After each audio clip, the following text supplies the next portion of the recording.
Bismillahirrahmanirrahim. Assalamualaikum warahmatullahi wabarakatuh.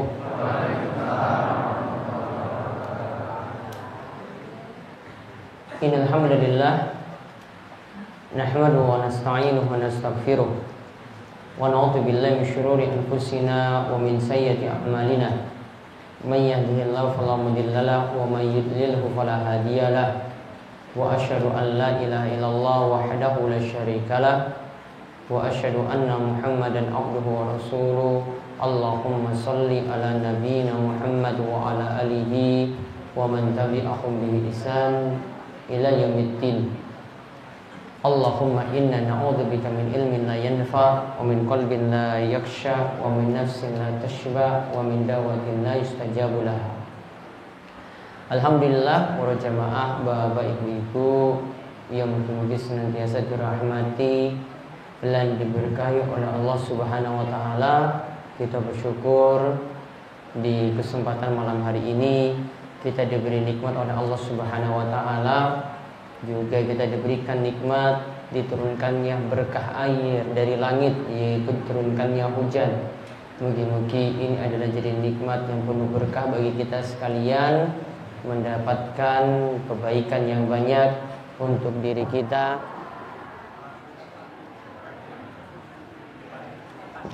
Tunggu.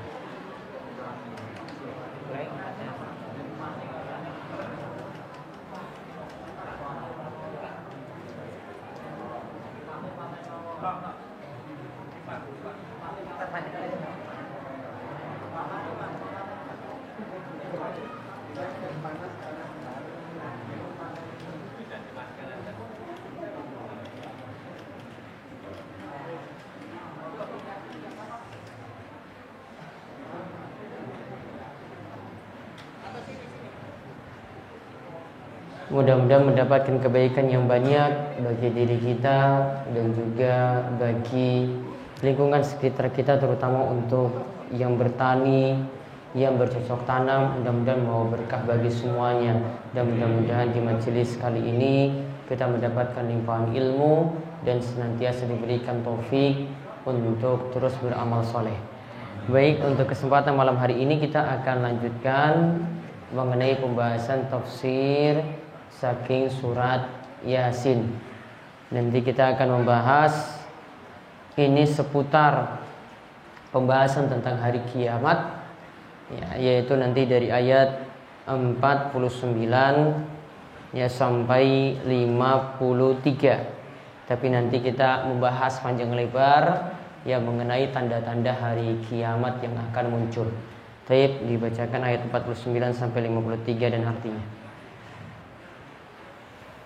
أعوذ بالله من الشيطان الرجيم ما ينظرون إلا صيحة واحدة تأخذهم وهم يخصمون فلا يستطيعون توصية ولا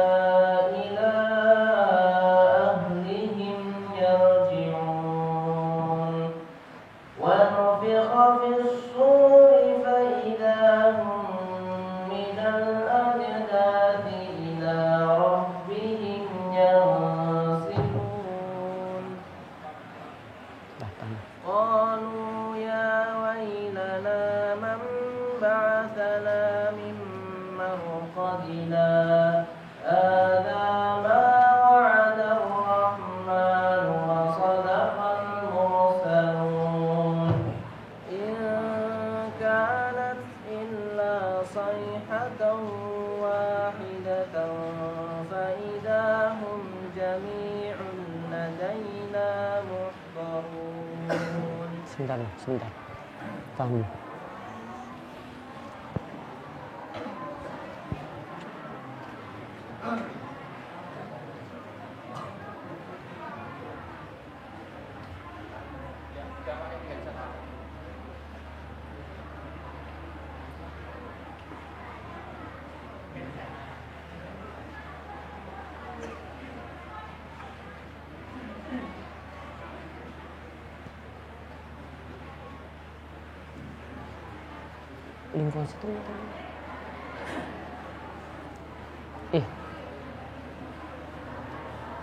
Diulang dibaca dari 51.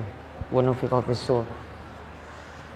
ونفخ في الصور فإذا هم من الأجداث إلى ربهم ينسلون قالوا يا ويلنا من بعثنا من مرقدنا هذا ما وعد الرحمن وصدق المرسلون إن كانت إلا صيحة واحدة فإذا هم جميع لدينا محضرون.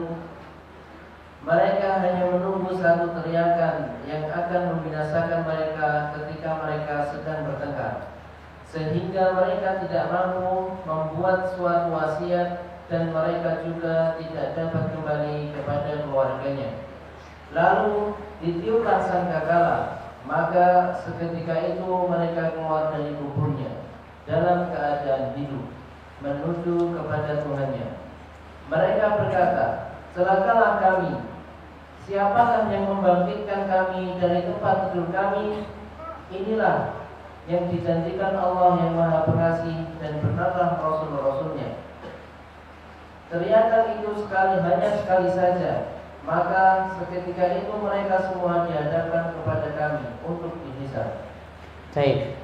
Kita lihat dari arti yang dibacakan tadi saking ayat 49 sampai 53. Ayat 49 itu menerangkan bahwasanya pada hari kiamat cuma satu teriakan saja. Yaitu teriakan yang pertama, cuma satu teriakan, yaitu tiupan sangkakala untuk menghancurkan bumi. Karena tiupan sangkakala menurut kebanyakan para ulama itu ada dua kali. Yang pertama itu bumi akan dihancurkan. Kemudian yang kedua, manusia-manusia yang telah mati itu kemudian akan dibangkitkan lagi pada hari kiamat. Kemudian pada ayat 50, sehingga mereka tidak mampu membuat suatu wasiat, karena semua ketika itu mati tiba-tiba. Maka umumnya kalau orang itu meninggal dunia, mereka membuat wasiat terlebih dahulu. Ada wasiat yang diberikan. Maka para ulama itu mengatakan, ini pernah kami jelaskan juga pada pengawasan malam Kamis, harta orang yang meninggal dunia itu disalurkan untuk beberapa tahapan berikut ini, beberapa tingkatan. Dari tingkatan pertama dulu, kemudian kedua, ketiga, keempat. Tingkatan yang pertama, harta itu disalurkan untuk pengurusan jenazah. Jenazah dulu diurus sampai selesai, baru nanti digunakan untuk yang kedua, ketiga, seterusnya. Kemudian yang kedua, harta orang yang meninggal dunia digunakan untuk membayar utang-utang. Utang di sini ada dua jenis. Ada kaitannya dengan hak Allah, yaitu seperti utang kalau punya kewajiban misalnya untuk menunaikan fidyah. Untuk menunaikan fidyah. Maka utang seperti ini berarti kaitannya dengan Allah. Juga ada utang yang kedua, utang yang kaitannya dengan manusia. Utang yang kaitannya dengan manusia. Maka ini lebih dipikirkan daripada yang ketiga dan keempat. Maka yang kedua adalah utang. Kemudian yang ketiga, menunaikan wasiat.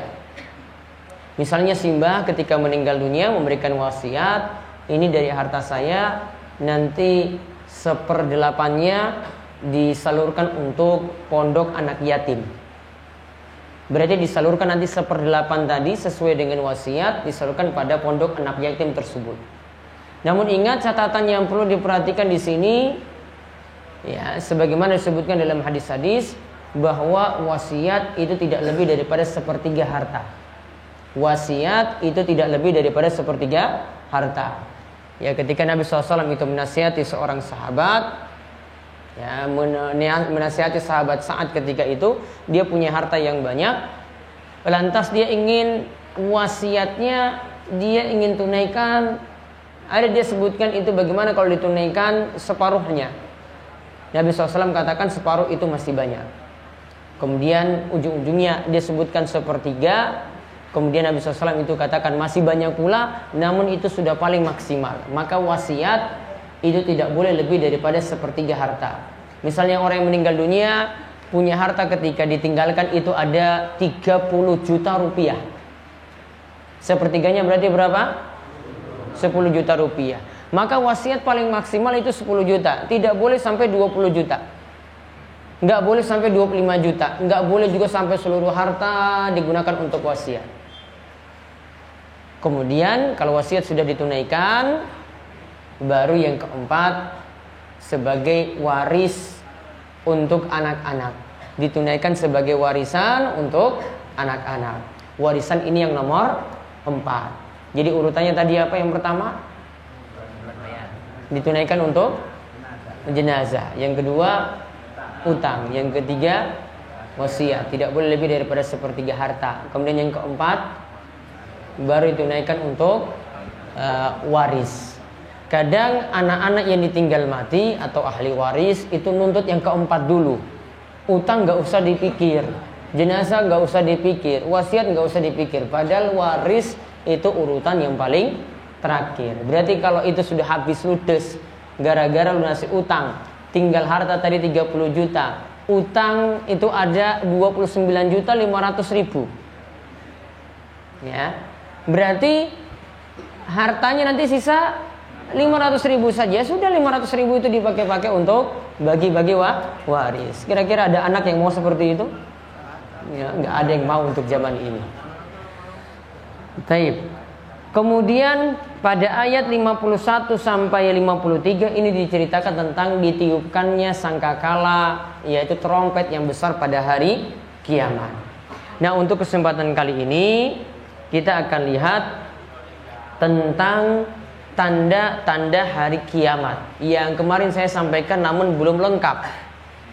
Ya, tanda-tanda hari kiamat namun yang kemarin disampaikan ini masih belum lengkap. Saya sebutkan lebih banyak daripada yang kemarin. Dan ini sudah terjadi di tengah-tengah kita. Nah, para ulama itu bagi tanda hari kiamat itu ada dua macam. Tanda hari kiamat atau disebut bahasa Arabnya asyratus sa'ah. Tanda hari kiamat dibagi dua. Ada asyratus sa'ah sughra, tanda kiamat kecil. Ada tanda kiamat kecil. Artinya ini belum sampai datang kiamat yang besar. Bisa berulang terus atau sudah pernah terjadi dulu. Kemudian ada yang tanda yang kedua, asyratus sa'ah al-kubra, tanda kiamat besar. Nanti di situ ada Dajjal, ada Imam Mahdi, ada Ya'juj dan Ma'juj, turunnya Nabi Isa alaihissalam. Nah, sekarang kita lihat yang dikenal dengan tanda kiamat kecil. Tanda kiamat kecil. Di sini ada beberapa tanda yang kami sebutkan, namun tidak semuanya karena pembahasannya nanti sangat-sangat panjang. Harus ada pembahasan sendiri tentang tanda-tanda hari kiamat. Yang pertama, munculnya fitnah. Munculnya fitnah atau diantara bentuknya aliran-aliran sesat dari sebelah timur. Dari sebelah timur. Di sini tidak dikatakan sebelah barat, namun sebelah timur. Kalau sebelah timur berarti patokannya dari Nabi Shallallahu Alaihi Wasallam itu tinggal. Nabi berarti di Arab. Berarti kalau dikatakan sebelah timur berarti dari sebelah timur Arab. Ada nanti dari Persia, Irak sana sekitarnya. Ada nanti dari India. Bisa juga dari Indonesia. Ya, bisa juga dari Indonesia. Contoh misalnya yang dikatakan oleh para ulama fitnah yang sudah muncul, yaitu sebagaimana disebutkan dalam hadis ketika Nabi SAW menyebutkan ini, Nabi SAW itu menghadap timur. Kemudian Nabi katakan bahwasannya ala innal fitnah hahuna. Fitnah nanti di akhir zaman akan muncul dari arah ini, yaitu akan muncul dari arah masyrik, yaitu dari arah timur. Di antara di sini dikatakan oleh para ulama, misalnya dari Irak muncul fitnah Khawarij. Khawarij ini di antara sifatnya itu adalah mudah mengkafirkan orang. Khawarij punya sifat itu mudah mengkafirkan orang. Bahkan keyakinan atau akidah mereka mengkafirkan pelaku dosa besar. Di antaranya keyakinan Khawarij, jika ini masih ada dalam bapak-bapak dan ibu-ibu, hati-hati, ini pemikiran Khawarij. Di antara keyakinannya, kalau orang itu pelaku dosa besar, maka kekal dalam neraka. Pemabuk misalnya kekal dalam neraka. Pelacur itu kekal dalam neraka. Atau keyakinannya merembet nanti pada masalah, kalau sudah masuk neraka maka tidak akan keluar-keluar dari neraka walaupun masih punya iman. Ini keyakinan atau pemahaman Khawarij. Jadi kalau masih ada pemikiran kayak gini, pemikiran seperti ini ada, mohon maaf, itu bukan pemahaman Islam yang benar, itu adalah pemahaman dari aliran Khawarij. Ada lagi yang kedua, keyakinan Syiah atau Rafidhah. Keyakinan Syiah atau Rafidhah. Keyakinan ini muncul di antara bentuknya atau akidahnya itu adalah mereka mengkultuskan cuma ahlul bait atau keluarga Nabi Shallallahu Alaihi Wasallam. Namun keluarga Nabi SAW punya jalur tertentu saja yang mereka bela. Di antara bentuknya mereka mengagungkan berlebihan terhadap keluarga Nabi SAW yang paling dekat dengan Nabi, yaitu Ali bin Abi Thalib. Yaitu punya keyakinan yang berlebihan pada Ali bin Abi Thalib. Bahkan di antara sekte Syiah atau sekte Rafidhah, mereka ngangkat Ali bin Abi Thalib sebagai Tuhan. Ada yang di bawahnya punya keyakinan lagi, sebenarnya Jibril itu salah kasih wahyu. Harusnya wahyu itu diberikan kepada Ali, namun nyasar diberikan kepada Nabi Muhammad. Jadi bilang Jibril itu salah beli wahyu. Jadi Jibril itu salah, harusnya datangi rumah Ali bin Abi Thalib, namun yang didatangi adalah rumah Nabi Muhammad SAW. Kurang ajar sekali kan bilang. Berarti ini sama saja mengatakan bahwasanya Jibril itu tidak amanah. Kemudian wahyu yang kita peroleh sampai saat ini berarti salah. Gak boleh ikut Nabi Muhammad. Ya harusnya ikut Ali bin Abi Thalib. Itu diantara sekte-sekte Syiah. Ada yang punya keyakinan semacam itu. Dan ada nanti muncul lagi pemahaman Qadariyah yang menolak takdir. Jadi manusia ya itu berbuat saja seenaknya, tidak akan diatur takdirnya oleh Allah. Tidak ada ketentuan yang Allah Subhanahu wa taala takdirkan. Jadi manusia bebas bergerak. Padahal semuanya itu, segala usaha kita itu semuanya tergantung pada takdir Allah. Kita tidak bisa berbuat kecuali nanti Allah Subhanahu wa taala sudah tetapkan takdirnya. Hatta sampai kita itu masuk surga atau masuk neraka, semuanya sudah ditetapkan takdirnya. Namun takdir bapak dan ibu-ibu tidak ada yang tahu. Sehingga tidak boleh ada yang mengatakan, wah kalau begitu, kalau saya masuk neraka, saya nggak usah saja beramal. Ini keyakinan orang malas. Wah kalau saya sudah ditakdirkan masuk surga, berarti saya tidak usah sholat, saya tidak usah puasa. Ini juga keyakinan orang malas. Bukan seperti itu pemahaman takdir. Tetap kita beramal. Namun amalan kita ini sudah juga diketahui oleh Allah Subhanahu wa ta'ala. Takdirnya sudah ada. Sudah ditetapkan 50.000 tahun sebelum penciptaan langit dan bumi. Namun bapak-bapak, ibu-ibu tidak ada yang mengetahui takdirnya masing-masing. Ada yang tahu takdirnya nanti pulang tidur jam berapa? Ada yang tahu takdirnya besok makan apa? Gak ada juga kan? Gak ada. Ada yang tahu besok itu bisa sehat? Juga gak ada yang tahu. Jadi kita tidak mengetahui takdirnya. Maka urusan takdir gak usah campur-campur urusan Allah. Allah yang tentukan takdir tadi. Kita tidak tahu, itu jadi rahasia Allah. Kita pokoknya cuma beramal saja. Maka salah satu keyakinan yang keliru lagi, orang itu malas kerja gara-gara punya keyakinan pada takdir yang keliru. Ada sebagian jamaah yang cuma nongkrong di masjid saja, banyak zikir, banyak sholat, ya, kemudian nggak pergi ke pasar, nggak masuk kantor, ya, keyakinannya cuma biar nanti Allah yang turunkan rizki dari langit. Ada rizki seperti itu, cuma zikir saja di masjid, kemudian dari langit itu turun uang, turun duit 1 miliar langsung. Ada yang cuma zikir saja, ada, ya mungkin Dimas Kanjeng mungkin. Yang kita nggak bahas Dimas Kanjeng, itu sudah dipolisikan. Itu diantara tanda yang pertama, tanda hari kiamat. Sudah muncul ini dan terus berulang. Tanda yang kedua, terbunuhnya Utsman bin Affan. Terbunuhnya Utsman bin Affan. Berarti sudah terbunuh. Itu juga menunjukkan tanda kiamat. Sebagaimana disebutkan tentang hadis ada dalam masalah ini. Kemudian tanda yang ketiga, munculnya pemahaman Khawarij. Saya sendirikan di sini. Munculnya pemahaman Khawarij. Dan pemahaman Khawarij di sini, ya, perlu diketahui dalang dari pemboman-pemboman yang ada di tanah air. Itu sebenarnya berawal dari pemahaman Khawarij. Ceritanya panjang. Sebenarnya kalau bapak polisi kita itu banyak ngaji, hadir dalam kajian-kajian, itu akan tahu ini kenapa pemikiran ini bisa ada. Mereka punya keyakinan misalnya diantaranya, kalau orang tidak berhukum dengan hukum Allah, maka berarti dia telah menuhankan tagut.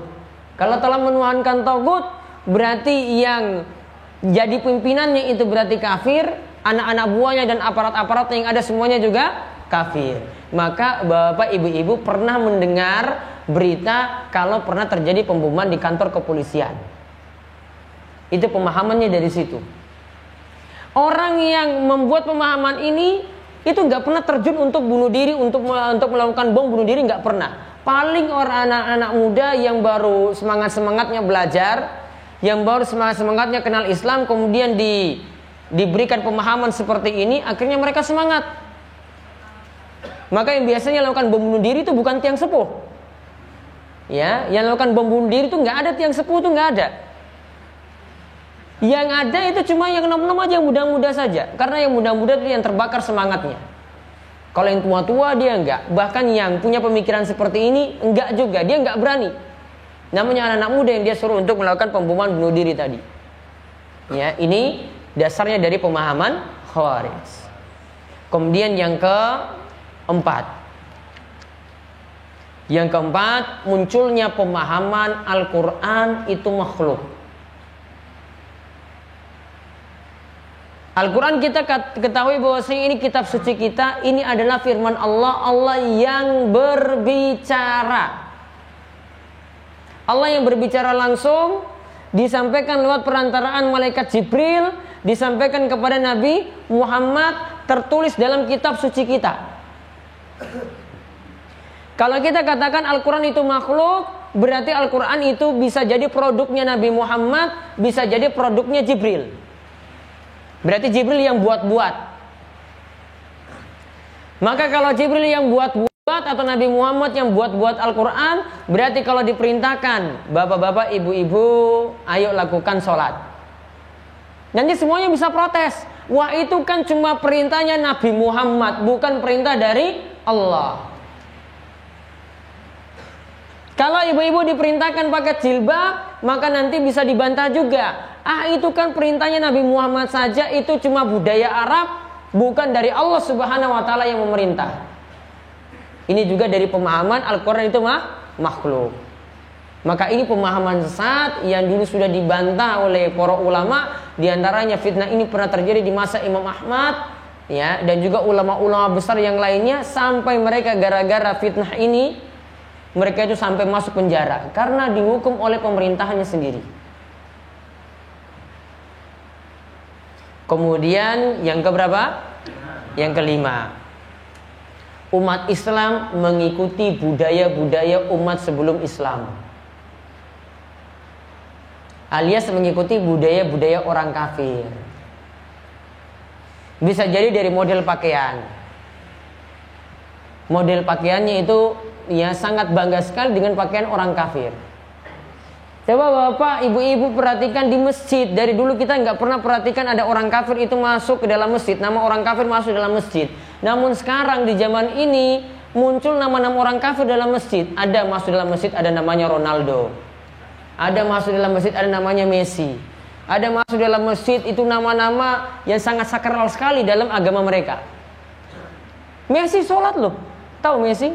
Bapak mungkin nggak pernah biasa nonton bola itu nggak paham. Ini pemain bola yang sangat pandai sekali. Namun Messi itu aslinya dari kata Yesus. Dari kata Mesia. Masuk masjid sholat. Mungkin bisa di saf pertama. Yang Muslim yang sholat pakai baju Messi tadi. Ya, jadi pakai Muslim saja, pakai bajunya saja. Namun yang sholat itu Muslim. Coba bangganya sekali pakai baju seperti itu. Yang pakai baju Ronaldo macam-macam seperti tadi. Bangga sekali memakai baju seperti itu. Bahkan ini kalau misalnya jagonya itu kalah, wah bisa stres. Coba pas musim Piala Dunia, pas musim Piala Eropa, musim macam-macam seperti itu. Wah itu jadi taruhan yang luar biasa. Saya pernah waktu itu pas lagi sholat subuh di Ambon. Ini pas lagi final. Ya, ini pas waktu-waktu final. Kalau nggak salah itu pas Lebaran. Ya, pas Lebaran nih, lagi final. Itu kan dua negara itu sampai ya bertarung, itu kan taruhannya besar-besaran ini. Ini kalau jago ini menang ya bisa mereka tuh konvoi di kota. Padahal ini lagi bela negara Prancis. Yang satu bela negara Portugal. Kalau seandainya Prancis menang berarti kota Ambon itu jadi ajang untuk konvoi. Coba orang kafir dibela-bela itu. Prancis. Kalau yang Portugal tuh sedikit fansnya. Ya, maka waktu itu syukur-syukur ketika itu Portugal yang menang. Kalau enggak jadi konvoi besar-besaran. Masalahnya itu golnya itu terjadi ketika sholat subuh. Ya, dan di situ kafe-kafe semua itu pada teriak itu gol. Wah, bilang ini ada apa ini teriak-teriak? Ternyata semua pada nongkrong di kafe pas waktu sholat subuh waktu sana. Ya, kalau di sini masih jam 2 berarti. Maaf, sini masih jam 3. Waktu subuh waktu sana. Dan itu jadi kebanggaan sekali. Yang paling fanatik kalau mereka itu fanatik dengan negara Belanda. Ya, itu paling fanatik dengan negara Belanda kalau di kota Ambon. Wah, waktu Piala Dunia itu baju orange yang Belanda punya itu habis di pasaran. Yang Muslim bukan dukung Belanda, mereka dukung negara yang lain lah, pokoknya anti Belanda. Ya, Muslim itu punya ini. Namun orang-orang Muslim juga ada yang pilih seperti itu. Coba saking bangganya sekali memakai pakaian seperti tadi. Ya, ikut dengan budaya-budaya atau bangga dengan budaya-budaya yang bukan dari ajaran Islam. Ada yang dengan model rambut.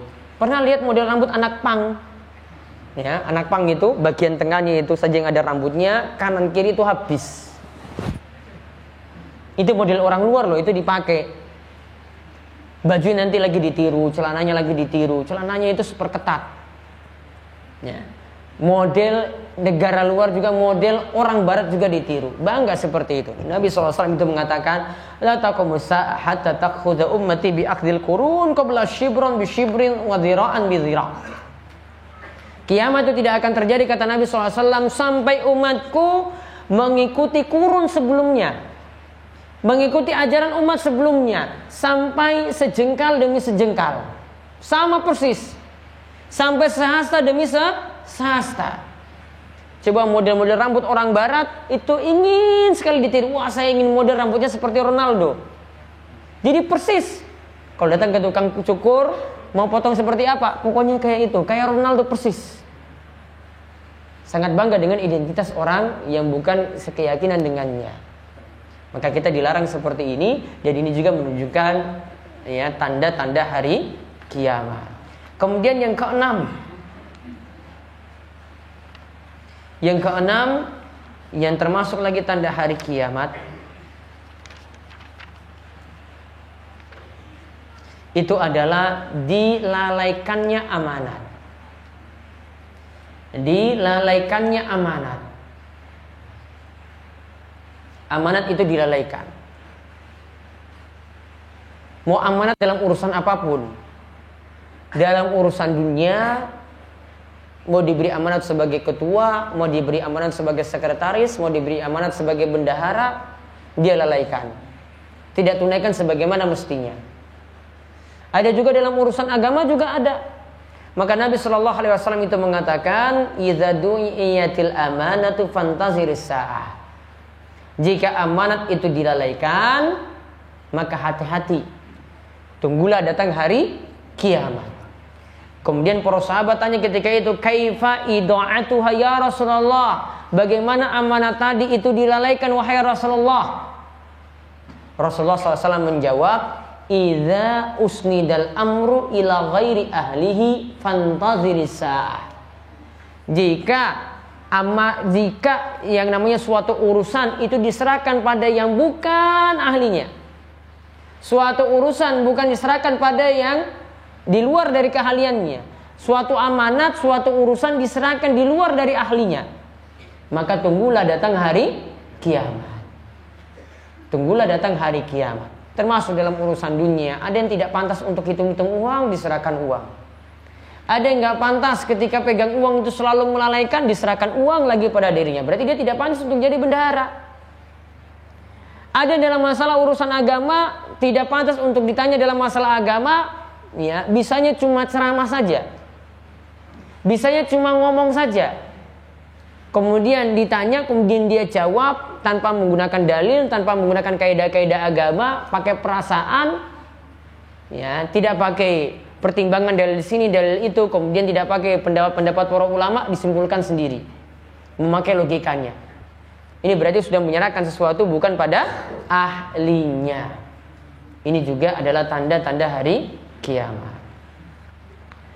Kemudian di antara tanda hari kiamat lagi yang keberapa? 7. Yang ketujuh, ilmu itu dicabut dan kebodohan itu merajalela. Ilmu itu dicabut dan kebodohan itu merajalela.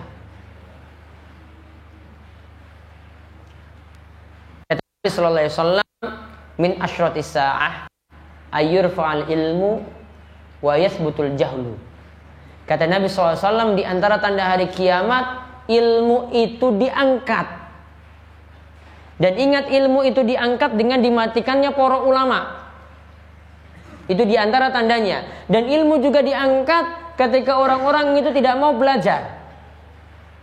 Gak ada yang mau lagi datang ke majelis ilmu. Tidak ada lagi yang mau menebarkan ilmu. Maka ketika ilmu itu diangkat, tidak ada lagi yang mau belajar, tidak ada lagi yang mau menyebarkan ilmu, ulama itu meninggal dunia, itu semakin dekatlah hari kiamat. Termasuk juga di sini dikatakan kebodohan merajalela. Gak ada yang mau belajar agama. Ingat Bapak Ibu sekalian, ilmu itu bukan hanya sekedar kita itu membaca Al-Quran. Ilmu itu bukan sekedar kita itu berzikir. Ilmu itu tidak cukup dengan amalan-amalan. Bahkan kalau Bapak Ibu cuma punya anggapan bahwasannya kalau yang namanya ngaji itu cuma dengan maca Quran, cuma dengan sholawatan saja, itu bukan namanya majelis ilmu yang benar. Karena majelis ilmu yang benar itu nanti akan mengajak kita, Al-Quran itu dibaca, kita jadi paham. Hadis itu dibaca, kita juga jadi paham. Sholawat itu dibaca, kita jadi renungkan. Jadi bukan sekedar kita perbanyak zikir, kemudian kita perbanyak sholawat dalam majelis-majelis kita, bukan. Namun yang namanya majelis ilmu yang benar, ilmu itu diajarkan dengan benar-benar ketika berada dalam majelis ilmu tadi. Maka akan disampaikan juga oleh orang yang benar. Maka di sini ini mohon maaf, ya, di sini kita tidak pakai zikir-zikir banyak, yang ada cuma dengar. Kemudian nanti bertanya, pulang nanti baru bisa amalkan ilmu tadi. Di sini tidak ada pakai goyang-goyang kepala juga, nggak ada dalam majelis ilmi. Ini cuma majelis ilmu. Ini untuk membetulkan amalan, untuk mendekatkan kita itu pada Allah. Kemudian ada amalan-amalan yang keliru, itu silakan untuk ditanyakan. Ada amalan-amalan yang kurang jelas, monggo ditanyakan. Ingin tahu sesuatu, bisa dapat dari majelis ilmu. Kalau Bapak Ibu cuma menganggap bahwasannya majelis ngaji, pengajian itu cuma seperti tadi, nggak akan pernah berkembang. Ilmunya ajak saja seperti itu. Sholatnya cuma ya bisa jadi ngebut-ngebutan terus. Gak bisa akan jadi bagus. Kalau zikir ya zikir terus, nggak pernah dia akan paham. Oh ini masuk rukun sholat, oh ini masuk dalam pelajaran fikih, oh ini masuk dalam pelajaran akidah, wah ini termasuk dalam kesyirikan, wah ini termasuk dalam dosa besar. Nggak akan pernah tahu. Maka ilmu tadi bukan dalam majelis semacam itu. Silakan berzikir sendiri, silakan untuk bersolawat sendiri, itu sudah cukup. Tidak mesti dengan bareng-bareng, enggak. Silakan berdoa sendiri, doa kita punya hajat masing-masing. Adapun untuk nambah ilmu, nah ini baru diajarkan dalam majelis seperti ini. Jadi mohon maaf, di sini saya nggak suruh goyang-goyang kepala. Jadi mohon maaf, di sini saya nggak suruh zikir bareng-bareng, ya. Karena seperti itu nanti jadi amalan individu, amalan masing-masing. Nanti tinggal dikembangkan sendiri ilmu yang ada. Saya yakin kalau belajarnya itu betul, hadir dalam majelis-majelis semacam ini, nanti amalannya akan dibetulkan.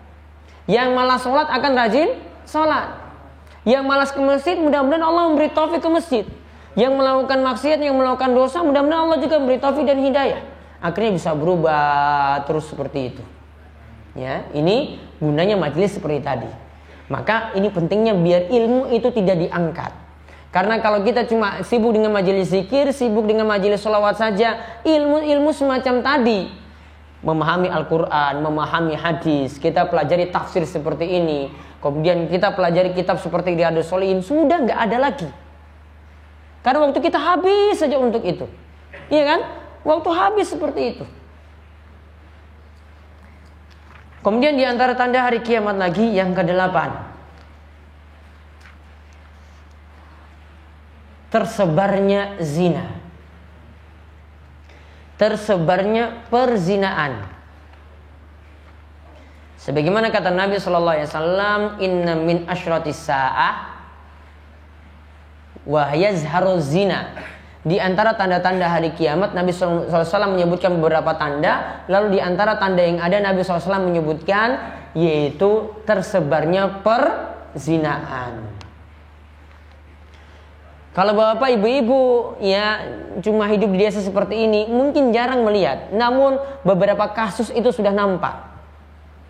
Mohon maaf di sini, ya banyak kasus di tengah-tengah masyarakat kita. Anak-anak muda itu akhirnya nikahnya cepat.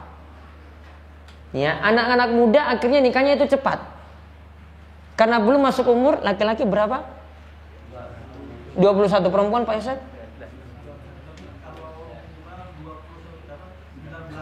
Laki-laki 19, perempuan 16. 19 berarti sudah bisa nikah. Ya. Minimalnya. Kalau tidak terpenuhi 19 tahun berarti harus di pengadilan agama izin. Berarti harus izin dulu. Coba lihat berapa banyak kasus anak-anak seperti ini akhirnya lewat pengadilan agama bukan karena pengen cepat nikah, namun karena sudah hamil duluan. Berarti kan perzinaannya banyak. Saya yakin kasus seperti ini di Gunung Kidul banyak sekali. Bukan setiap tahun ada satu kasus, namun setiap bulan itu ada banyak kasus. Tanda zina semakin menyebar. Belum lagi kalau mau lihat di dunia maya, lihat di internet, lihat di media-media seperti YouTube dan yang lain. Masya Allah, perzinaan itu sampai divideokan. Orang selingkuh juga sampai divideokan. Bahkan bapak ibu sering lihat di TV itu ada kasus penangkapan, ini ketahuan pegawai ini tertangkap di hotel ini main dengan perempuan lain. Berarti zina kan semakin tersebar luas.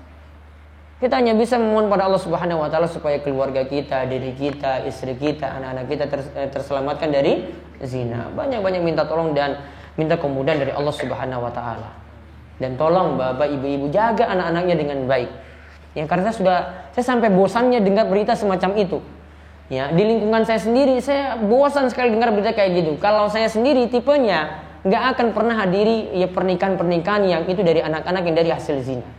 Jadi mohon maaf, mengundang resmi pun nggak bisa. Kalau sudah ketahuan untuk suruh saya ngisi nggak bisa. Tanda saya ridho dalam dalam perzinahan tersebut. Makanya saya nggak pernah ya mau jagung pun ya nggak mau diundang ya resmi pun nggak akan saya penuhi. Kalau saya sudah tahu kasus atau masalahnya seperti itu. Jadi mohon maaf. Ya, beberapa yang mengundang namun lihat seperti ini ini punya kasus seperti ini, nggak akan saya hadiri. Ya, di samping ini tujuannya untuk mendidik masyarakat bahwasanya seperti ini, ya jelas kita tidak bolehkan dalam agama kita.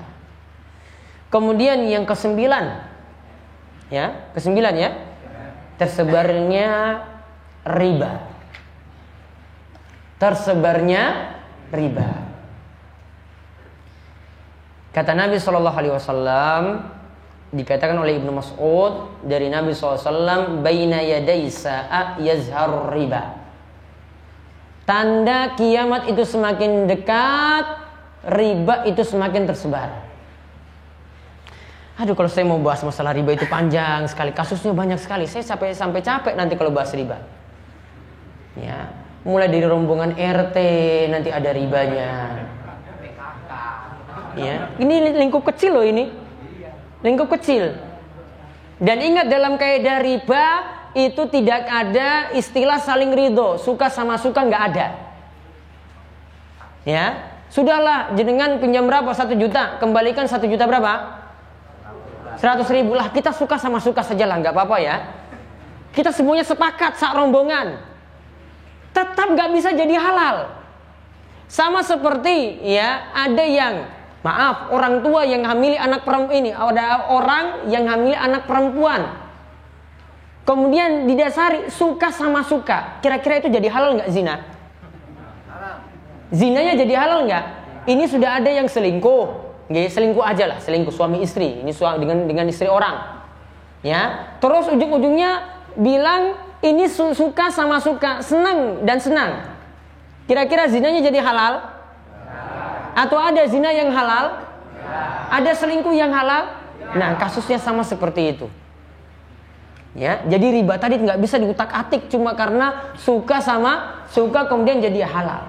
Tidak ada istilah seperti itu untuk riba. Riba itu kata para ulama ini sepakat, tidak ada yang berselisih kecuali ulama-ulama yang salah jalan. Ya, kecuali ulama-ulama yang salah jalan. Karena dulu di pelajaran sekolah saya ada ulama-ulama yang bolehkan. Ini saya tanda tanya ini dapat dari mana? Padahal ini sudah sepakat ulama dari masa silam sampai saat ini. Kecuali tadi saya bilang ulama yang ngeyel, ulama yang menyimpang, ulama yang salah jalan. Ini akan menyelisih kaidah ini. Para ulama itu sepakat. Ini asalnya dari hadis, namun hadisnya itu dhaif. Namun hadis ini dipakai sebagai kaidah. Kullu qardin jarra manfaatan fahuwa riba. Setiap utang piutang yang di dalamnya itu ada manfaat, ada keuntungan, maka itu termasuk riba. Saya ulang, setiap utang piutang yang di dalamnya itu ada manfaat atau ada keuntungan, maka itu adalah riba. Ingat di sini saya nggak bawa bahas lembaga. Saya pingin para jamaah berpikir cerdas saja. Berpikir dengan kaidah saja. Nggak usah nanti hukumi lembaga ini, nggak usah hukumi lembaga ini. Pokoknya paham kaidah ini baik-baik. Maka nggak ada yang nanya-nanya lagi. Ya, saya nggak mau nanti tanya nanti tentang ini, tentang ini, tentang ini. Ini kaidah sudah jelas sekali loh, ini sudah baku, sudah paham. Maka bentuknya bisa jadi uangnya jadi dianakkan, uangnya jadi dikembangkan. Bisa jadi bentuknya cuma sekedar orang yang pinjamkan uang itu ambil manfaat. Contoh, ada yang pernah gadaikan sawah? Ada yang pernah gadaikan sawah nggih? Iya. Sawahnya itu kira-kira cuma dibiarkan begitu saja atau orang yang meminjamkan uang itu yang pakai sawahnya sampai utangnya lunas? Orang yang pinjamkan uang yang pakai sawah. Masuk dalam kaidah kullu qardin, setiap utang piutang. Ada utang nggak di situ? Ada. Yang di situ ada manfaat. Ada manfaat nggak? Manfaatnya apa? Memanfaatkan sawah sampai utangnya nanti lunas. Walaupun dia pakai cicilan mungkin bisa jadi tetap. Nggak ada tambahan di situ. Namun ada manfaat dalam bentuk pemanfaatan sawah. Maka itu termasuk riba. Salah satu contoh modern lagi yang saya sebutkan. Bapak ibu-ibu kalau membeli motor, antara kredit dengan tunai kira-kira sama atau beda harganya? Beda jauh atau beda sedikit? Jauh. Motor Vario misalnya berapa sekarang harga cash tunai? 18. Saya beli kredit 18 atau 19 atau 25 juta? 25 juta. Taib. Ya, 25 juta. Ceritanya seperti ini. Jenengan ingin datang ke dealer kan, lihat motor. Iya kan? Iya. Datang ke dealer terus sudah ditawarkan ini, Pak, kalau jenengan pingin tunai maka di sini 18, kalau cicil DP-nya sekian, nanti cicilnya tiap bulan apa tiap minggu? Nah, tiap bulan. Tiap bulan itu sekian. Dilunasi langsung. Kalau ada yang mau lunasi langsung, berarti aman di sini, aman. Gak ada masalah apa-apa. Namun kalau pakai DP, kemudian nanti pakai cicilan, maka ceritanya seperti ini. Nggak pernah dealer itu kita nanti untuk pipilannya itu bayar ke dealer. Ada yang pernah bayar ke dealer? Nggak. Itu pasti bayar nanti ke leasing atau kepada bank. Ceritanya transaksi yang terjadi antara dealer dengan leasing ini kerjasama. Dealer ini dibayar tunai oleh leasing tadi. Sudahlah, Pak, ini biar jenengan nggak kena beban berat, 18 juta saya lunasi.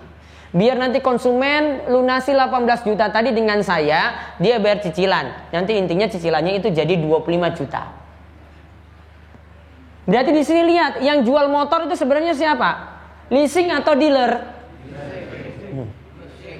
Mana leasing punya barang? Mana leasing punya barang? Nggak ada barangnya. Dealer kan? Jadi antara leasing dengan konsumen itu tidak terjadi jual beli. Namun yang terjadi itu apa? Pinjamkan uang 18 juta, kembalikan 25 juta. Riba atau tidak? Riba atau tidak? Riba. Berarti kredit di zaman ini rata-rata, bahkan saya bisa katakan semuanya itu adalah riba. Ya, itu sistem kredit.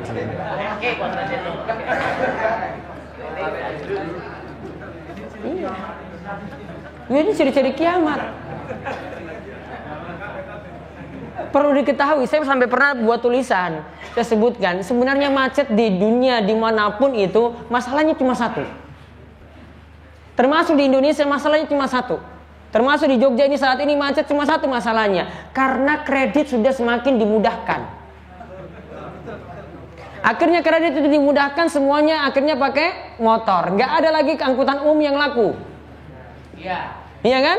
Iya. Nggak ada angkutan umum yang laku. Ada yang punya mobil, ada yang punya motor. Sudah, jalanan macet nggak? Macet. Berarti biang keladi dari kemacetan itu apa? Riba.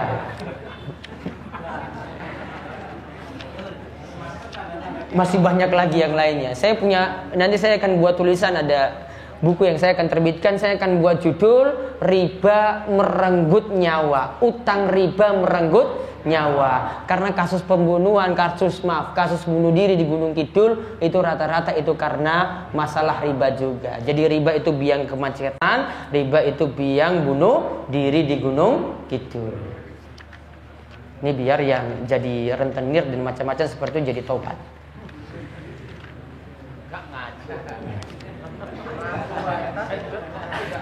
Baik. Sudah 15 menit lagi, bisa gunakan waktu untuk tanya jawab. Tanda-tanda hari kiamat yang lainnya nanti insya Allah pada pertemuan berikut. Belum selesai. Monggo jika ada yang ingin ditanyakan.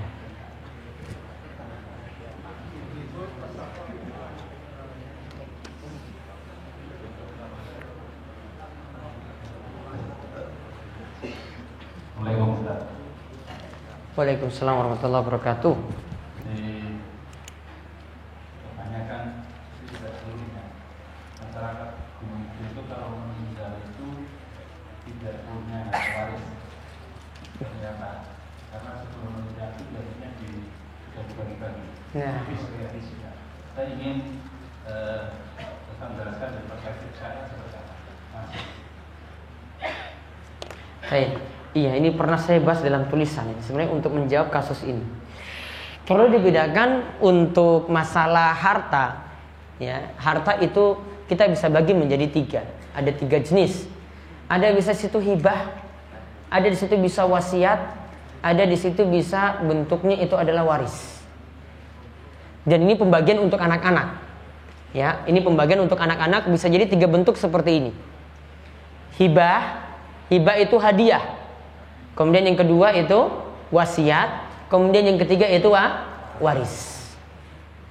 Yang terakhir waris dulu. Kalau waris ini kaitannya kalau orang itu sudah meninggal dunia, ya, sudah meninggal dunia, maka harta peninggalan dari orang tua itu akan dibagi sesuai dengan ketentuan syariat. Ya, pembagiannya itu sesuai dengan ketentuan syariat. Maka nanti anak laki-laki dapat 2 kali dari anak perempuan. Namun yang terjadi di sini, ini tidak dibagi sebelum mati. Waris tidak dibagi sebelum mati. Waris itu dibagi itu kalau yang punya harta itu sudah meninggal dunia. Pembagiannya bagaimana? Ikuti tuntunan syariat. Misalnya kalau suami itu meninggal dunia, meninggalkan istri. Istri nanti kalau punya keturunan berarti nanti dapat 1/8. Kalau tidak punya keturunan dapat 1/4. Kalau istri yang meninggalkan suami misalnya, maka suami kalau dari istri itu punya anak berarti dapat 1/4. Kalau tidak punya anak berarti dapat setengah. Ketentuan seperti itu contohnya. Nanti untuk anak ada pembagiannya sendiri. Intinya untuk anak laki-laki dan anak perempuan pembagiannya 2:1. Ya, perhitungannya panjang. Kalau mau ada ya harusnya ada pelatihan untuk perhitungan waris. Namun ingat ini kaitannya dengan mati. Kemudian kalau wasiat yang kedua. Wasiat ini kaitannya juga dengan kematian. Namun wasiat ini tidak boleh diberikan kepada ahli waris. Wasiat tidak boleh diberikan kepada ahli waris. Jadi kalau misalnya kita bagi harta tadi 30 juta. Tadi wasiat maksimalnya berapa? 1/3. Ya, 1/3 ini dari 30 juta berarti 10 juta. Anak-anak tidak dapat 10 juta ini. Soalnya kalau anak-anak dapat 10 juta, nanti dia nuntut waris juga. Kalau harta warisnya itu ada, dapatnya nanti jadi double. Maka tidak boleh. Maka wasiat ini untuk orang lain. Misalnya ada seorang yang punya anak asuh atau punya anak angkat, dia bisa beri wasiat. Namun wasiatnya tidak boleh lebih daripada 1/3. Ada yang disebut yang ketiga ini hibah. Hibah di sini ini pembagian biasa. Namun di sini apakah harus diberikan laki-laki harus 2 kali daripada perempuan? Ini para ulama beda pendapat dalam masalah ini. Intinya hibah tidak ada kaitannya dengan mati. Ini ketika orang tua itu hidup, anaknya ada yang dibelikan sepeda, anaknya ada yang dibelikan motor, anaknya ada yang diberikan rumah dan seterusnya.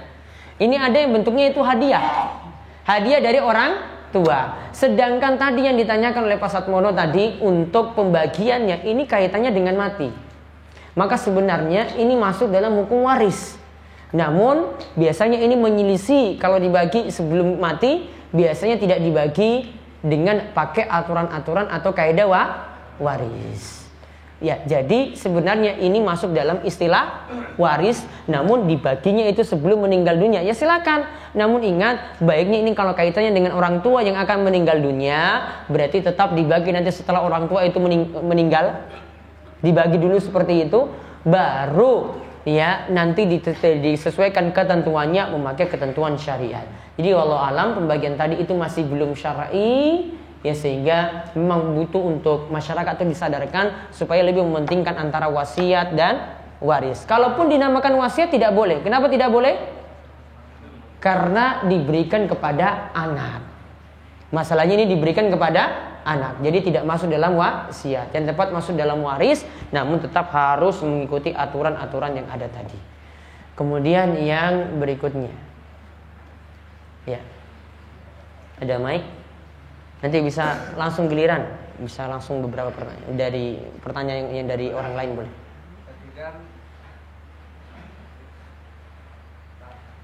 Diangkat ke atas itu. Polkan ke atas. Ya Pak, tadi kan kita itu kalau pengen untuk mendapatkan rezeki itu enggak cuma hanya dari zikir, doa, sholat aja kan Pak, harus pakai usaha, pakai pekerjaan. Tapi kalau seumpama seseorang itu ada yang mempunyai kekurangan dan mempunyai penyakit, terus sulit sekali untuk mendapatkan pekerjaan. Dan ia itu cuma bisanya hanya memohon sholat dan zikir untuk menunjukkan gimana untuk dapat pekerjaan. Itu termasuk dosa apa enggak, Pak? Iya. Iya. Baik. Yang pertanyaan yang ketiga, ibu-ibu ada di bawah? Nih, Pak Basroni. Mau bertanya kaitan dengan mengucapkan salam, Ustaz. Iya. Jadi yang berarti yang berlaku pada kita itu setiap dalam atas semacam ini orang yang menanyakan mengucapkan salam. Nah, sementara di Ustaz berawal-awal menyalahkan pada kita dan kita menjawab. Turunan yang benar bagaimana? Persoalannya, ketika ada seorang yang mengucapkan salam, maka ucapan salam itu sunnah. Tapi orang yang menjawab jadi wajib. Sementara satu orang yang mengucapkan salam, tidak semua orang yang ada di sini mengucapkan membalas salamnya. Baik. Karena itu tuntunan yang benar. Ucapan salam itu untuk membuka pembicaraan atau pertama kali kita ketemu. Ya. Ibu-ibu di bawah ada?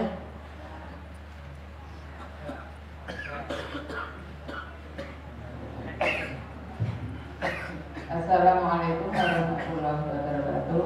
Waalaikumsalam warahmatullahi wabarakatuh. Saya pengajian dari Masjid Nurul Huda Ngawu Klayen.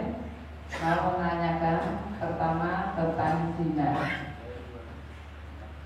Sekarang itu banyak sekali apa yang dikatakan Pak Ustaz tadi tentang pernikahan yang tidak disengaja, yaitu sudah hamil duluan. Terus kebanyakan kenapa KUA itu berani menikahkan, padahal kan sudah tahu hukumnya itu dosa kok enggak. Terus kebanyakan juga kalau tetangganya atau saudaranya yang kenal sudah itu, apakah kita tidak harus menghadiri? Itu sudah lumrah, kita diundang pasti menghadiri. Katanya undangan itu kan sunnah gitu. Itu yang kedua tentang riba, Pak. Riba ya. Iya, riba di sini kebanyakan sekarang itu untuk haji kan terlalu bludak, banyak sekali itu karena talangan haji. Padahal talangan haji itu kaitannya kan dengan bank, Pak. Itu riba apa enggak, terus berdosa apa enggak? Padahal kebanyakan sekarang itu musim talangan haji, Pak. Mungkin itu dulu pertanyaan saya. Mohon maaf banyak salah. Assalamualaikum warahmatullahi wabarakatuh. Waalaikumsalam warahmatullahi wabarakatuh. Masih ada lagi ibu yang lainnya? Enggak, bisa langsung giliran di bawah. Sebentar, ibu-ibu di bawah dulu. Tunggu, ibu-ibu biasanya banyak nanya.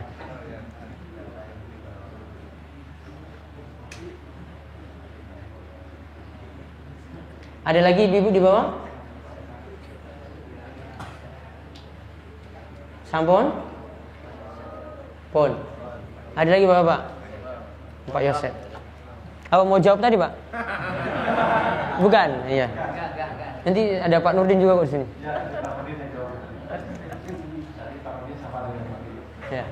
Assalamualaikum warahmatullahi wabarakatuh. Waalaikumsalam warahmatullahi wabarakatuh. Ustaz dan Bapak Ibu jemaah yang dirahmati Allah. Dalam Quran surat Al-Mu'minun salah satu ayatnya bahwa ciri ibadur rahman adalah walladzina la yad'una ma'allahi ilahan akhar wa la yaqtulun nafsal lati haramallahu illa bil haqq wa la yaznun. Surat Al-Furqan itu ya? Al-Furqan. Tiga sifat itu adalah kaitan dengan dosa besar. Pertama, yaitu tidak menyebutkan Allah. Yang kedua, tidak menghilangkan nyawa orang lain. Dan yang ketiga, dia tidak melakukan zina. Wa may yaf'al dzalika yalqa atham. Apabila orang itu melakukan hal itu, maka dia akan mendapatkan siksa Yudha'aful adzab, maka dilipat gandakan dan sebagainya. Illa man taba wa amana wa amila amalan sholihan. Di sini dikecualikan kecuali orang yang sudah berbuat 3 dosa besar tersebut. Dia bertobat, dia dalam keadaan iman dan terus melakukan amal soleh, maka dia akan diampuni dan dia akan Al-Furqan 68. orang yang baik dan sebagainya. Karena Allah Maha. Yang kami tanyakan Ustaz,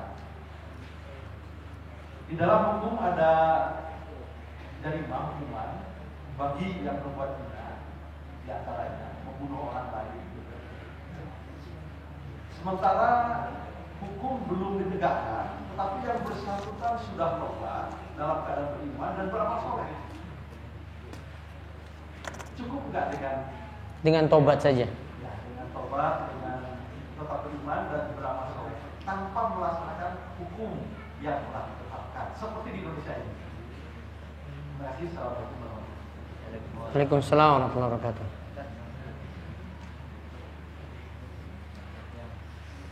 Ada lagi? Iya, coba nambah. Enggak apa, gratis kok. Ya ini maaf ya Pak, nambah. Katanya tadi kalau pengajian itu penting untuk memperhatikan, nggak usah pakai goyang kepala, nggak perlu kayak gitu tuh.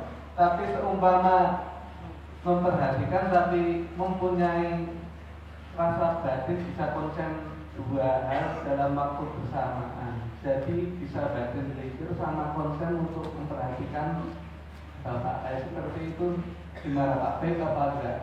Bisa konsen 2 hal dalam waktu bersamaan. Jadi ini ada pengajian gini, itu kasih tausiah terus sambil zikir. Hah? Gitu? Hah? Memperhatikan terus sambil zikir kayak gini. Kira-kira bisa konsen nggak? Bisa. Ada orang main bal-balan gitu misalnya, terus sambil zikir itu bisa?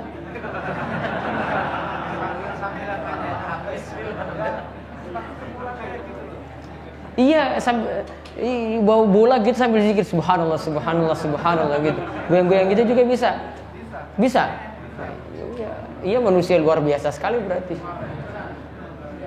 Saya bahas dulu, saya jawab dulu. Tadi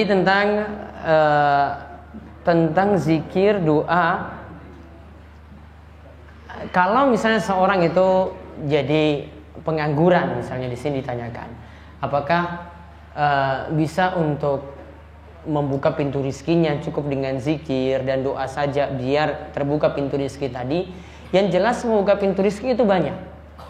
Namun yang patut dipahami tetap ada usaha. Tetap ada usaha untuk kerja. Kalau belum ada kerjaan ya berarti cari kerja. Tidak cukup dengan zikir. Imam Ahmad itu pernah menyinggung tentang ada orang yang cuma duduk di masjid saja. Dia tidak kerja, tidak pergi ke pasar, tidak masuk kantor dan seterusnya. Imam Ahmad cuma lihat dia duduk di masjid, zikir, beribadah pada Allah. Kemudian Imam Ahmad tegur, kamu ini nggak kerja apa-apa. Dia jawab, tidak, saya cuma mau zikir saja di sini, tidak mau kerja. Maka Imam Ahmad katakan bahwasanya, ya, kamu ini sama saja untuk menggantungkan dirimu pada orang lain. Sama saja kamu itu menggantungkan dirimu pada orang lain. Artinya kita tidak boleh menggantungkan diri pada orang lain, apalagi kalau kita sudah punya cara untuk cari kerja. Yang prinsip pertama yang kami ingin jelaskan terlebih dahulu bahwasanya ini khusus untuk anak-anak muda, kita ingin dapat kerja itu tidak hanya jadi pegawai. Ya, dapat kerja itu tidak hanya jadi pegawai. Jualan angkringan itu pun sudah, kalau dapat rezeki dari situ, itu sudah jadi rezeki yang masya Allah sangat-sangat halal sekali.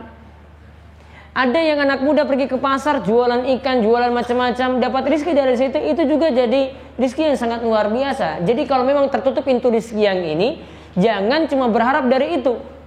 Saya sangat sayangkan sekali di sebagian pemuda itu mati-matian cuma kejar satu jalan saja. Saya mau jadi pegawai. Atau ada, saya pokoknya jadi polisi.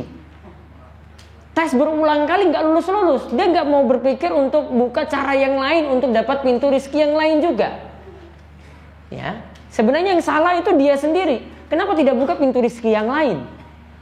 Mungkin kalau jadi pegawai pun Allah tidak memberikan jalan yang mudah bagi dia. Ya, kalau dia buka usaha, misalnya buka usaha tadi jualan pulsa, ada yang jualan angkringan, macam-macam usaha bisa dibuka. Apalagi cuma di desa sini yang belum banyak usaha, dia buka usaha seperti itu. Ini bisa Allah bukakan dia pintu rezeki yang ini, sedangkan untuk jadi pegawai tidak. Jadi jangan anggapan bahwasanya rezeki dari satu pintu saja. Rezeki itu ada macam-macam.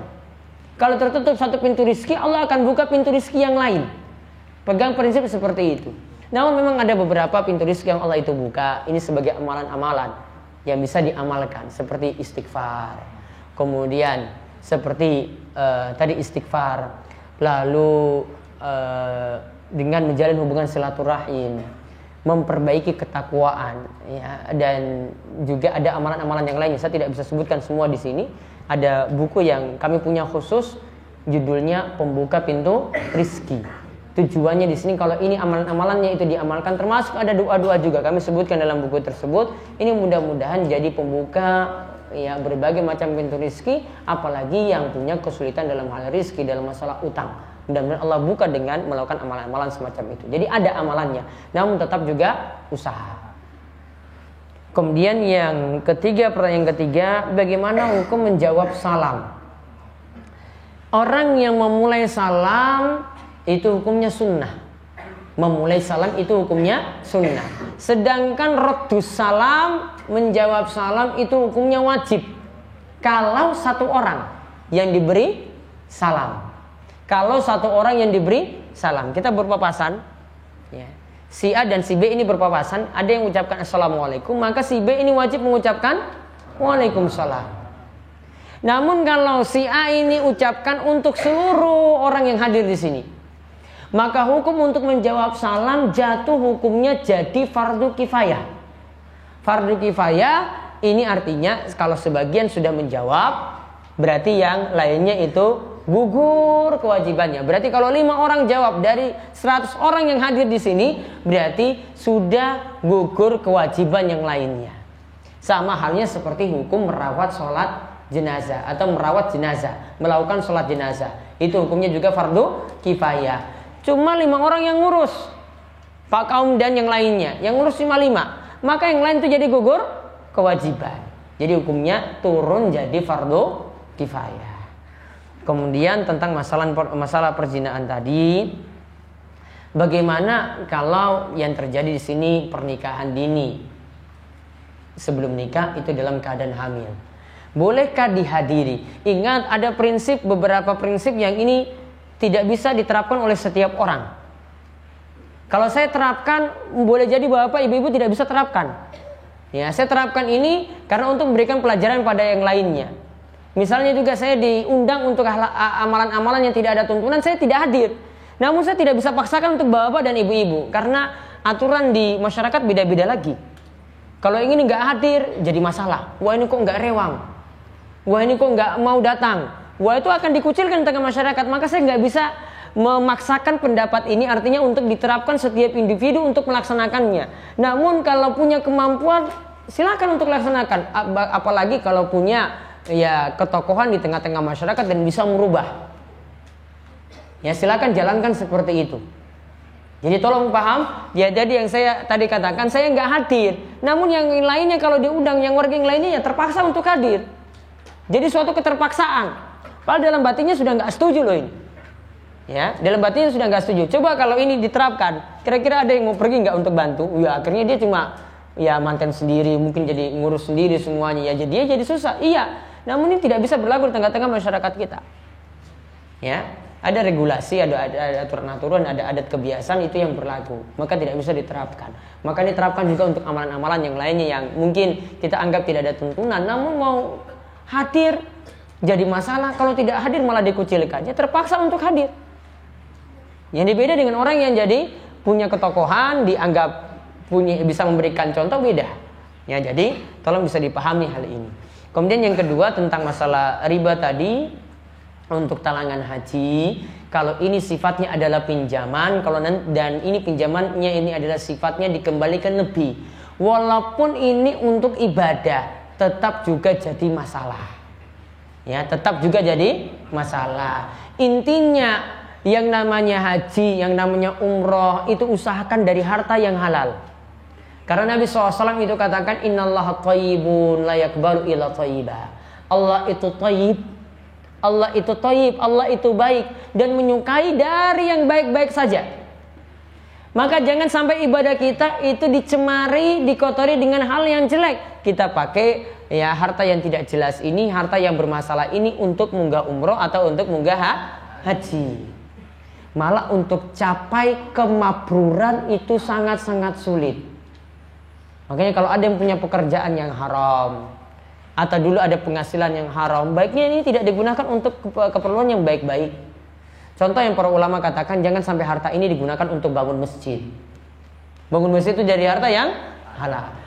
Kalau untuk harta yang haram ini, kalau dia tobat, dia ingin bersihkan, maka bangun untuk fasilitas umum. Contoh di sini diterapkan untuk pesantren, biasanya untuk bangun jalan. Ada pelebaran jalan di situ, ada untuk fasilitas umum yang lainnya. Itu dipakai untuk itu. Yang jelas tidak digunakan untuk masjid. Termasuk juga para ulama punya bahasan boleh atau sah ataukah tidak ada harta haram yang digunakan untuk naik haji. Ini para ulama punya pembahasan sendiri. Namun pendapat yang tepat, harta yang digunakan dari yang haram tadi digunakan untuk haji, hajinya tetap sah. Namun tidak mabrur. Namun tidak bisa mencapai mabrur. Wallahu a'lam. Adapun surat Al-Furqan ayat 68, coba dibacakan ini. Mike.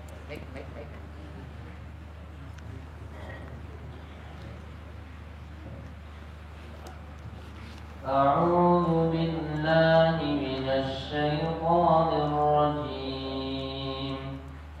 Walladzina la yad'una ma'allahi ilahan akhar wa la yaqtuluna an-nafsa allati harrama Allah wa la yaqtuluna an-nafsa allati harrama Allah illa bil haqqi wa la yaznun wa man yaf'al dzalika yalqa athama.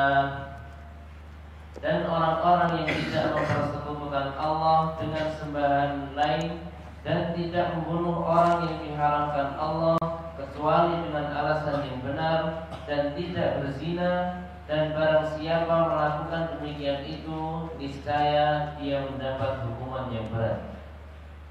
Baik. Ada ayat selanjutnya, ada ayat 68 tadi, kemudian 69 dan 70. Yang 69 dijelaskan tentang berlipatnya azab, kemudian yang 70 illa man taba wa amana wa amila sholiha fa ulaika yubaddilullahu sayyiatihim hasanat. Kecuali orang yang bertobat dan beramal soleh setelah tadi dia berzina, membunuh orang lain atau berbuat syirik, berzina atau membunuh orang lain, dia itu tobat. Kecuali kalau dia itu bertobat dan melakukan amalan saleh, faulaika, maka dialah yang nanti akan menggantikan kejelekan-kejelekan yang dia sudah perbuat diganti dengan kebaikan. Maka di antara tafsiran ayat ini, ya, di antara tafsiran ayat ini yang dimaksud adalah kalau orang itu pernah berbuat dosa dahulu. Dosanya taruhlah itu ada 100 catatan dosa. Namun dia ganti dengan tobat. Tobatnya adalah tobat yang nasuha. Maka berdasarkan ayat ini, kejelekannya tadi diganti dengan kebaikan. Kejelekannya tadi diganti dengan kebaikan. Tadi 100 catatan dosa diganti jadi 100 catatan kebaikan. Maka di antara ada orang yang menyatakan langsung, wah kalau gitu enak sekali dong. Kalau gitu kenapa saya dari dulu tuh nggak banyak-banyak maksiat saja terus tobat? Karena setiap catatan dosanya tadi diganti, ya, diganti dengan kebaikan. Berarti makin banyak kan, berarti makin banyak nanti diganti dengan kebaikan. Perlu dipahami bahwasanya, ingat, tobat ini mesti disegerakan, bukan dilakukan terus menerus. Yang namanya maksiat bukan dilakukan terus menerus. Karena syarat tobat yang pertama orang meninggalkan maksiat, yang kedua menyesali yang dulu yang pernah dilakukan, yang ketiga bertekad tidak mau mengulangnya lagi. Maka kalau ini dipenuhi, maka ya dosa yang dilakukan yang tiga tadi, syirik, membunuh orang lain, zina, maka semuanya itu akan terhapus. Yang ditanyakan tadi tentang zina. Kalau orang itu berbuat zina, terus ada hukuman tadi. Apakah hukumannya itu jadi terhapus? Kalau dalam hadis Al-Ghamidiyah ada cerita seorang wanita itu bertobat, dia bertobat dari zina. Ini sudah bersuami. Sudah bersuami ini. Kemudian dia selingkuh. Akhirnya selingkuh jadi hamil. Lalu diadukan pada Nabi SAW, "Wahai Rasulullah, hukumlah rajam saya." Dan ingat dalam kasus perzinahan atau perselingkuhan, kalau orang itu sudah menikah, maka hukumannya adalah dirajam sampai mati. Dan ingat, orang yang dikenakan hukuman ini seharusnya kalau ada saksi datangkan 4 orang saksi. Kalau tidak dia ngaku sendiri. Untuk 4 orang saksi dalam sejarah, Ibnu Taimiyah sebutkan, Syekh Muhammad bin Shalih Al-Utsaimin itu sebutkan, bahwasanya dalam sejarah tidak pernah ada yang dalam kasus perselingkuhan itu dilihat langsung dipersaksikan oleh 4 orang, nggak ada. Ya, 4 orang langsung nonton loh. Ini selingkuh langsung disaksikan oleh 4 orang, lihat langsung, nggak ada dari zaman dulu sampai sekarang. Yang ada cuma apa? Yang ada karena yang selingkuh itu ngaku. Seperti cerita dalam wanita Al-Ghamidiyah, dikenal dengan kisah wanita Al-Ghamidiyah di sini. Resikonya tadi dia kena hukuman apa? Rajam. Namun masalahnya dia sedang hamil. Lapor pada Rasulullah SAW. Ingat, kalau dikenai hukuman rajam, maka tobatnya jadi tobat yang sempurna berarti. Dia artinya benar-benar tobat. Walaupun dia ketika itu mati, dosa-dosanya itu berarti dimaafkan. Ya. Sekarang ini kalau mau diterapkan, berarti apakah kalau dengan tobat saja rajamnya jadi gugur? Tidak. Ternyata rajamnya tetap dilakukan. Rasulullah SAW katakan pada wanita ini, besok tolong walinya ini bawa pulang dia. Dia sekarang dalam keadaan hamil. Tunggu sampai dia itu melahirkan, sampai punya anak, anaknya itu bisa dilepas, bawa datang kembali lagi ke sini, baru dikenakan hukuman rajam. Akhirnya sudah selesai tadi dari melahirkan, anaknya sudah bisa dilepas, baru dia dihukumi rajam sampai mati. Berarti tetap dikenakan hukuman rajam. Nah, sekarang masalahnya hukuman seperti ini tidak diterapkan di negeri kita. Berarti caranya adalah cuma taubat. Karena untuk menerapkan hukuman rajam atau hukuman cambuk 100 kali bagi yang bujang, ini cuma dilaksanakan oleh pemerintah. Kalau pemerintah tidak laksanakan, berarti resikonya adalah dia cuma diperintah taubat. Taubatnya mesti nasuha. Ya. Namun di sini dengan tekad tidak boleh mengulangi dosa tersebut lagi di masa akan datang. Namun ada sebagian yang sudah selingkuh nekat lagi untuk selingkuh. Ada yang sudah selingkuh dengan pasangan yang sama, nekat lagi tahun depan selingkuh lagi. Ya, sudah selingkuh kedua kali, sudah tobat lagi, selingkuh lagi yang ketiga. Ya memang namanya zina itu selalu kecanduan. Ya, zina itu kecanduan loh, selingkuh itu kecanduan. Makanya jangan coba-coba. Ya, pingin 1 kali, pingin lagi diulang kedua kali dan ketiga kalinya. Kemudian sini ada pertanyaan.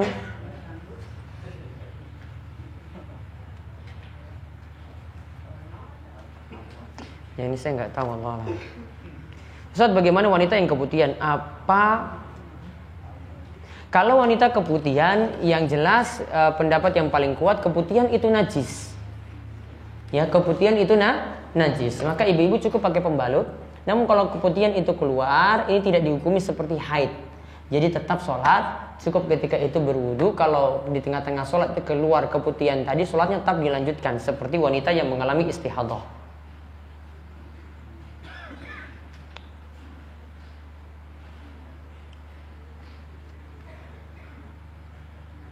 Yang lainnya saya belum bisa jawab. Itu saja. Sebelumnya saya ada beberapa pengumuman. Yang pertama, untuk kajian akbar, insya Allah ada di bulan Desember, ya, di bulan Rabiul Awal, yaitu nantinya ada pengajian dengan diisi oleh Pak Kiai Haji Nardi Sahuri, pada tanggal 17 Desember 2016 sekaligus untuk pembukaan sunatan massal. Yang akan disunat nanti akan di screening, ya, yang nanti akan disunat itu akan di screening, kemudian pantas ataukah tidak dia disunat di tempat ketika diadakan sunatan massal tadi. Kalau tidak ya terpaksa dibawa ke PKU Wonosari untuk disunat dengan cara operasi di sana. Ini tanggal 17, kemudian acara sunatan massalnya nanti pada tanggal 24 Desember. Kemudian tadi di sini saya jelaskan tentang masalah tadi saya luput ya, masalah zina. Kok ada yang sudah hamil kemudian itu dinikahkan oleh KUA? Ini sebenarnya nanti bisa tanyakan ke KUA masing-masing ya. Di sini penjelasannya di sini ini tentang masalah regulasi di negeri kita. Regulasi di negeri kita yang pertama, anak kalau secara hukum Islam, anak yang dilahirkan itu sebenarnya tidak boleh bapak biologisnya itu disandarkan kepada anaknya. Dia lahir tanpa bapak sebenarnya. Namun di regulasi di negara kita nggak boleh anak lahir tanpa bapak, nggak boleh. Bahkan sampai ada yang nggak punya bapak di negeri kita, cari bapak. Cari siapa yang jadi bapaknya loh. Seperti itu. Regulasi, ini masalahnya regulasi. Kemudian anak seperti ini secara regulasi juga secara hukum fikih kontemporer. Ini memang dari pendapat satu mazhab saya bilang tadi. Dia pendapat satu mazhab. Mazhab yang lainnya masih membolehkan ya dengan syarat yang itu bertobat kemudian dinikahi oleh yang menghamili. Walau ini pendapat dari mazhab yang lainnya dan ini yang dijadikan rujukan untuk KUA. Ya, namun tadi yang kita bahas ya ini hukum dari mazhab yang lain atau dari dalil yang lain yang dipakai. Ya, kalau ini mau diterapkan ya silahkan, namun regulasi di negeri kita seperti itu. Jadi untuk tambahan tadi. Kemudian khutbah Jumat nanti di Al Hikmah Tanjung.